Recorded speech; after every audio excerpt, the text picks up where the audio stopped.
Hey gang, welcome. We just got back to our Rimrock yard after doing one run here on a Saturday morning. I have uncoupled the trailer, unhooked everything, gave it a last checkout, so I'm just gonna drop it here real quick. Gotta drop my airbags on my truck. This truck's pretty tall, so it's good to let the back of the truck down, and I don't leave it so high that way because some of the other trucks are not that tall. Okay, so once that's done, we put it in drive. We're just gonna easy pull out from under it like that. Easy peasy. Now this is a different truck than I usually drive. It's a Mack, but it's a newer Mack, so it's got a few differences, and I thought I would do another video on putting the truck away at the end of the day, and this time here is the end of the morning. What we have to do to check the truck out and get it ready for the next guy, or for the same guy. Sometimes it's the same person driving it. A lot of the guys drive their same trucks every day of the week. I drive only on Friday and occasionally on Saturday, so I may drive different trucks, and different guys are going to drive this truck. So right here we're pulling up to our DEF tank, and actually I just realized, because this truck is different, the DEF tank is a little further forward. Back up a little bit. There we go. And I'm going to shut the truck off just so it's easier to hear outside. Normally I wouldn't shut it off for this process. And you hear the airbags squeaking, and let's see, I'll go ahead and pump those back up. So the DEF tank is right here. It's just we have a hand crank pump.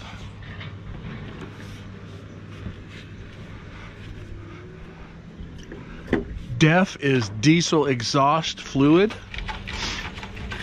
and that is injected into the exhaust stream to help burn the exhaust more cleanly, so we have a cleaner emissions coming out of this truck.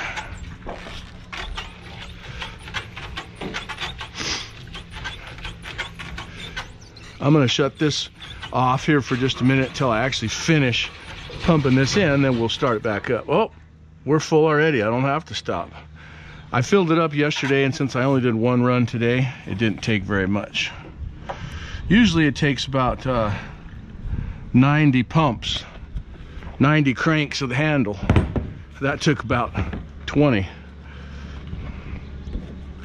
All right, put the cap on tight, like so. We're going to check this out. We're going to go ahead and throw a little grease on there on the fifth wheel for the next guy.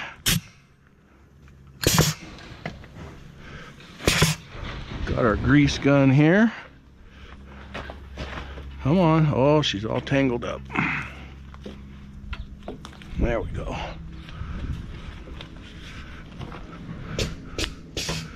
And we just want a little grease on the plate here, and it just stopped. Why did it stop?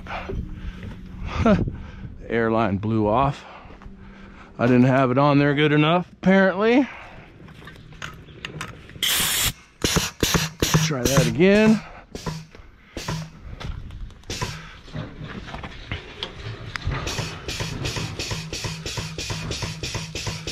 So we just get grease all over the fifth wheel plate here.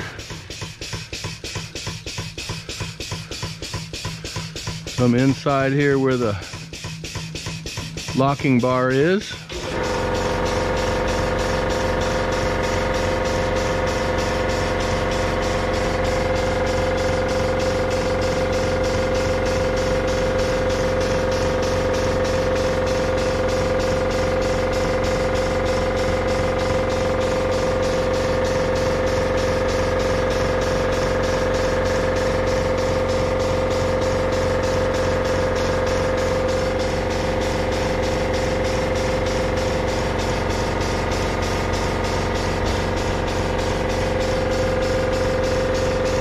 Can't have too much grease.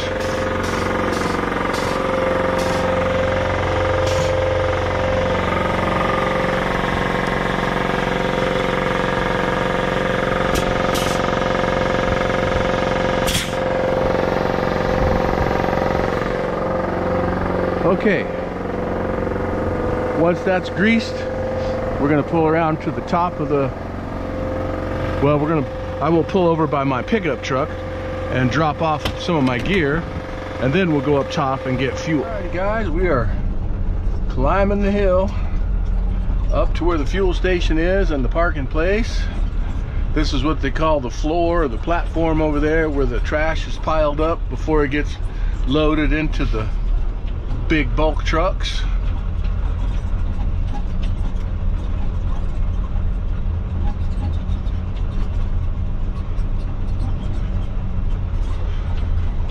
My truck will be parked over here when I'm done, and this is the fuel station over here.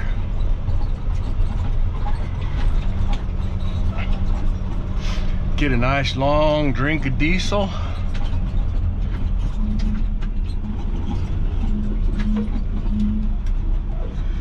And again, I will shut the truck off while we do this, just so it's a little easier to hear. Mileage 69,053. I need that to start the pump. 69,053. 69,053.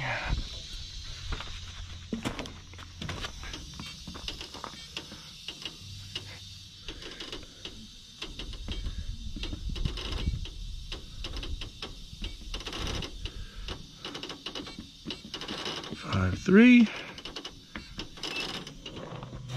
and the pump came on. That's good.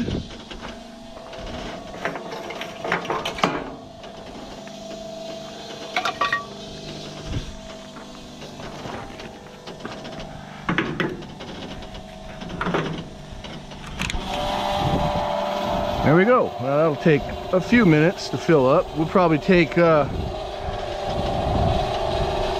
35 or 40 gallons probably that we did on that last run. So while that's running, we'll look over everything else, give our tires a last thump, make sure everything looks like it's supposed to, check our springs, looking for anything that might be damaged under here. Got both mud flaps still, which is good. This differential, you can see on these, they're rotated.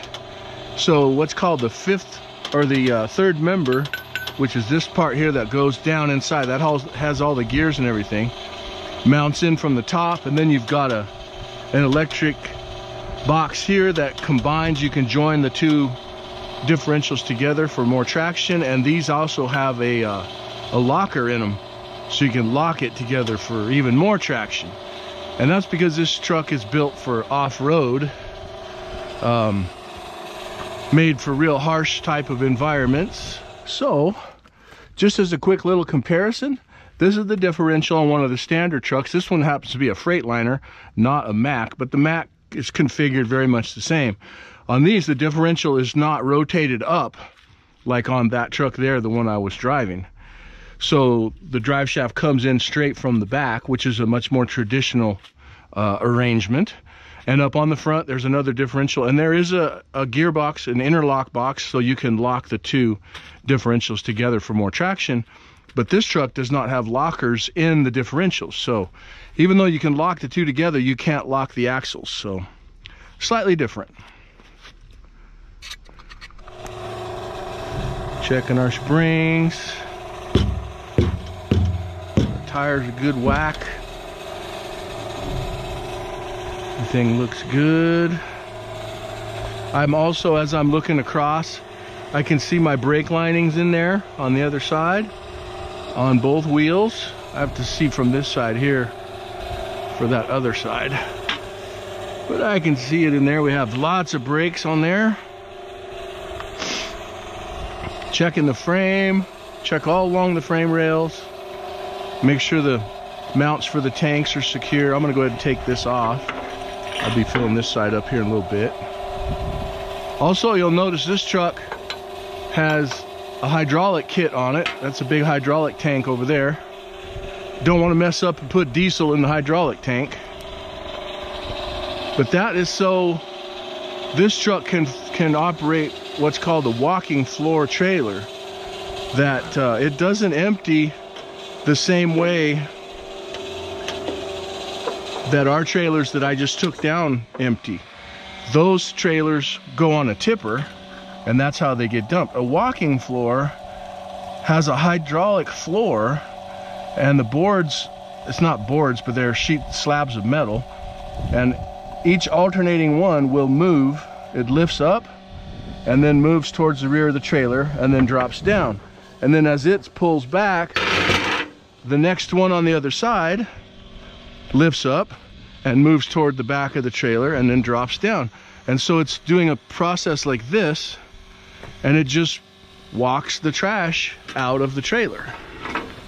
It's a slow process. It takes about 15 or 20 minutes to empty a complete trailer, but you don't have to have a tipper, so you can go to different landfills that don't have tippers and still be able to empty that load. This truck, like I said, is not my normal truck, and so I have never done a walking floor load. I've seen how they work, and I've seen them emptied out, but I've never actually done one. So if we continue to use this truck, if we don't get the old one back, then maybe at some point I'll get to do a walking floor. I'll make a video of that. So we're almost done getting fuel here. We only have maybe 15 more gallons to put in. Once I pull over to my parking spot, I will open the hood, check the oil, and make sure everything under the hood looks good before we put it away completely. Now we're about to be full right here.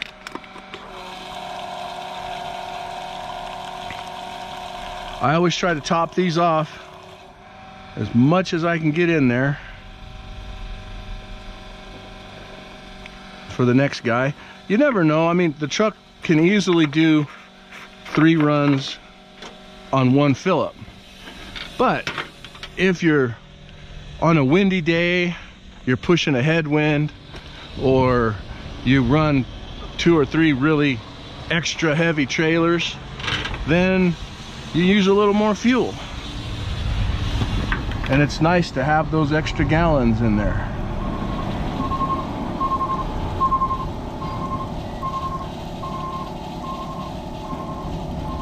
And it works out to usually somewhere between 5 and 8 extra gallons that I managed to get in there by coming back over to top off this tank.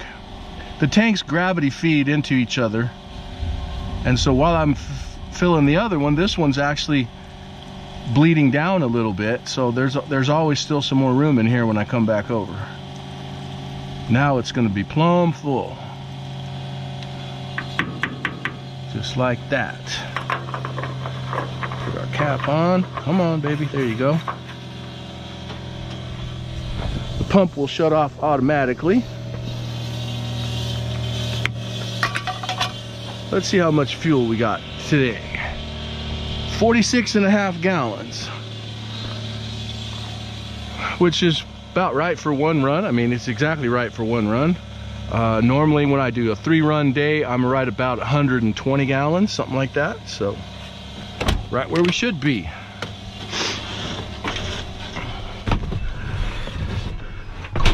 All right, now we're gonna back across the parking lot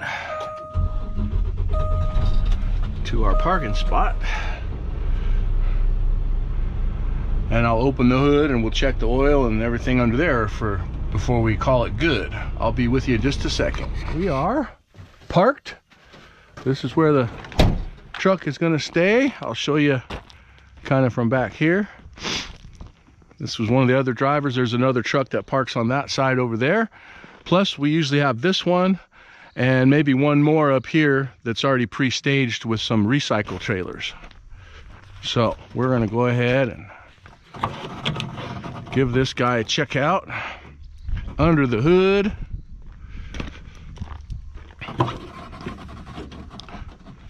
This one's a lot taller than the one I usually drive. It's all I can do to reach all the way up here. Pull this thing open. Set this thing so I can close it again. That's the prop safety catch right here, so the hood won't blow down on you. So we're just looking it over, give it the once over, make sure nothing looks crazy amiss. The coolant's right where it ought to be, which is great. The other truck, that's why it's in the shop. It had a coolant leak, and we were having to add coolant every trip. Plus the whole inside of everything was just covered in coolant. So this was a lot nicer. This is just condensation from the AC. That's what's dripping right there. So we give our springs a look, our frame, check all up in here, check the front wheels, all the steering components, everything. Shock mounts.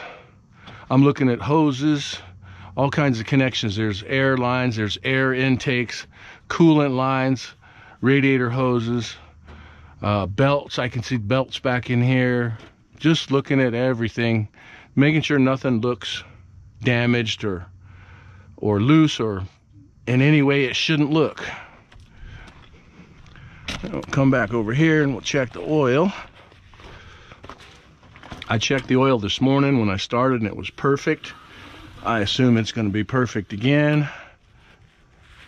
Always wipe it off when it's been running, just because it'll be up farther on the stick than is realistic. Push it all the way down in. And we're right on the nose, right at the max line. Whoops, dropped my rag. Okay, so the oil is good, as it should be. Means we don't have any leaks anywhere, and we're not burning a lot of oil. So again, I'm checking my frame, check my springs, U-bolts, steering linkage down here, the steering shaft, which is right here, goes up to the steering wheel. This is a slightly different configuration because the truck is so tall. They put two U-joints in there to handle that angle. Otherwise, this would be too steep of an angle. Same thing over here. I'm checking hoses, any kind of connections that might be loose or leaking. Everything looks nice and clean. I can see my two belts in there. Everything looks good. Two big serpentine belts. So it all looks good. I already checked in the back, checked the tires and the back springs and all that stuff back there. So I think we're ready to call this a day. This truck is checked out and good to go. So I will close the hood. I've got to get this rag that I dropped out of here. There we go. This is all gonna go in the trash. I have a little trash bag in there that I was using today. That all gets thrown away, so the next guy will start with a nice clean truck. I'll sweep it out, a few things like that. So let's go ahead and close the hood. Like that.